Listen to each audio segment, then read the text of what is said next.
Hey, hey, hey! So, we're going to be talking about Ghosts of Cybertron issue 3. It's written by Eric Burnham, art by Dan Schooning, and colours by Luis Antonio Delgado.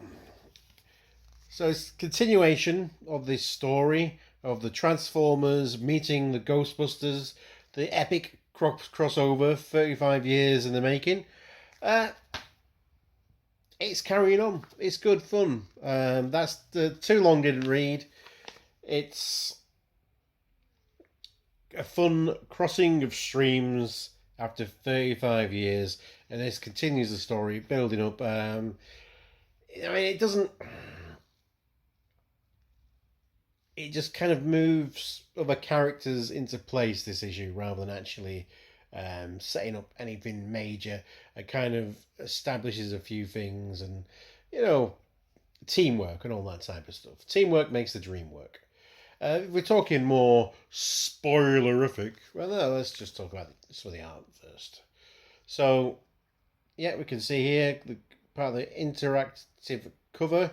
We get Optimus Prime in his MP Ghostbuster variant color scheme, so that matches it with the SDC exclusive figure that I'm still tempted to try and pick up, but it's pricey, and I don't need any more Optimus Primes. I've got an MP10 mold, the Shattered Glass version. I don't particularly need, even though it has that roller that has the trap accessory, and he has a proton pack, and he's painted all Ghostbuster cool. But I kind of want it, but I don't need it. So it's in that thing. I'm just gonna vicariously be glad that it exists, and we get it on the cover of this comic book as well. There's nothing majorly different in the art. It's about the same art as the rest of the series. I'm still don't think I like the Ghostbusters. I don't think I like how the Ghostbusters are drawn. I know this is like the established art. This is how it's been going on for in the Ghostbusters cartoon forever. But yeah, I don't think I like how they're drawn. Um, that's just my opinion, really, and not a slight on actually the skill or anything of the art and the colours. It's not to my flavour. Transformers, I think Extron occasionally comes off being looking a bit weird proportion wise. Uh, Whereas, Starscream's Ghost and some of the other characters that appear are a bit more on point because they're kind of like established characters that have had 35 years of art based around them. So it's kind of, it's easier to draw than fitting this Ectotron is all of a sudden going to fit into this G1 continuity when he's a kind of extensive remold of a Combiner Wars guy. So he's kind of got a slightly different aesthetic toy wise, but they're trying to fit him in comic book wise. Interesting cover. But again, these cars. How the fuck is Sunstreaker in the middle of the air?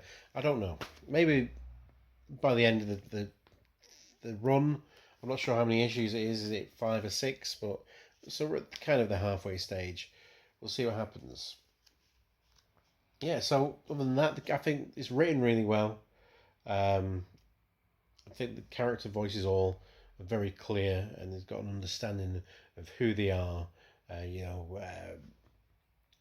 Peter Venkman, especially, is very much you can just hear um, Bill Murray's voice when you're reading the dialogue. It's just, I think, they've done a really good job of that. Yeah, so more spoilerish time, everyone.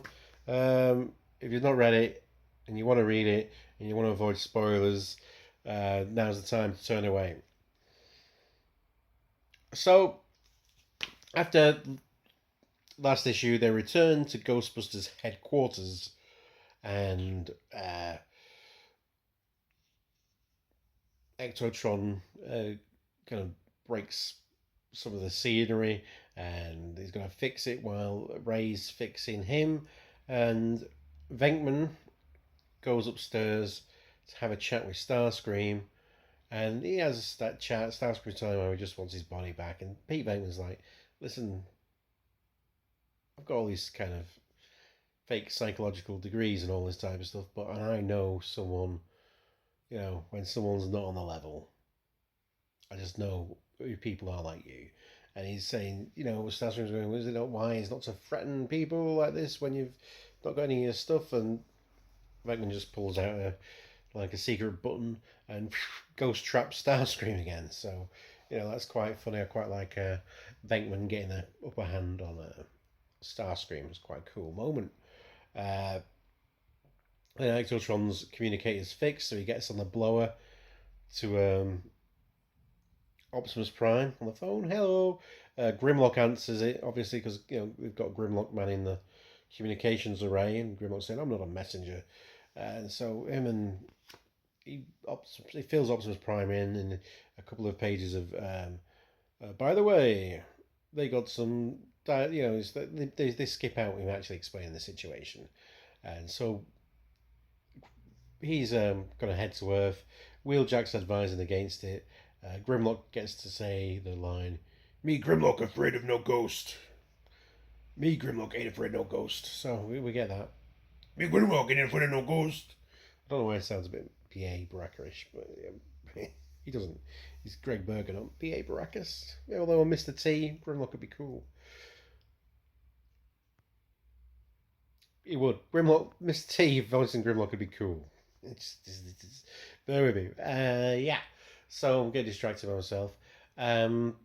So meanwhile, while they go on, the Ghostbusters, including Ectotron, because he is the Ecto-1 now. The other Ecto-1 got smashed or whatever in the previous issues. Head off to a call. They answer the call. They go off, go on, bust another Kremzeek-like ghost. They come back. Optimus Prime has arrived. He arrived earlier. He's been graffitied on. They have a chat and they say, "Well, let's go and get Starscream to answer, to talk about what's going on." They open the trap and Starscream is gone, and that's the issue. So it's very kind of light, really, story-wise. You get some odd bits. There's an entire page dedicated to Electronimus Diamatron, how they shrink his name and derive it and get it to be short now for just to be referring to as Ectotron. In the entire page to call Electronimus Diamatron into Ectotron. He could have just been called that from the start. I don't think anyone would have particularly cared that Ectotron is called Ectotron and they have the Ecto-1. I think it would have just been a nice little parallel thing, circular thing, and not really cared that him having another name beforehand, that they've had to then spend an entire page to explain why they actually decided to call him Ectotron rather than Ectronimus Diantron. There you go. But yeah, it's fun nevertheless with Janine and Ernie Hudson. What's he called? Oh my god. Winston Zedmore. Yeah, Ernie Hudson. Again, yeah, he definitely sounds like Ernie Hudson. Yeah, so it's another fun issue. It's just a entertaining, non-challenging, exactly what you kind of want. Nostalgia-driven, but mashing things together in a pleasant way. But yeah, not challenging at all. It's not going to upset anyone. It's not going to trigger anyone. It's not going to trigger. All fans of both Transformers and Ghostbusters are going to love this in a non-triggering way. So it's very safe. But other than that, enjoy it. Pick it up. Read it. Make sure it's successful so more things like this happen in the future, and maybe they will actually take the chance to do something a bit more risque another time, because this is very safe. But I hope you've enjoyed my little words. for all 19 people who watch comic book reviews on this channel. Join me next time with more stuff. And until then, be excellent to each other. Party on, dudes. Because you deserve it, let's bump this, shall we? Bestow! Bestow!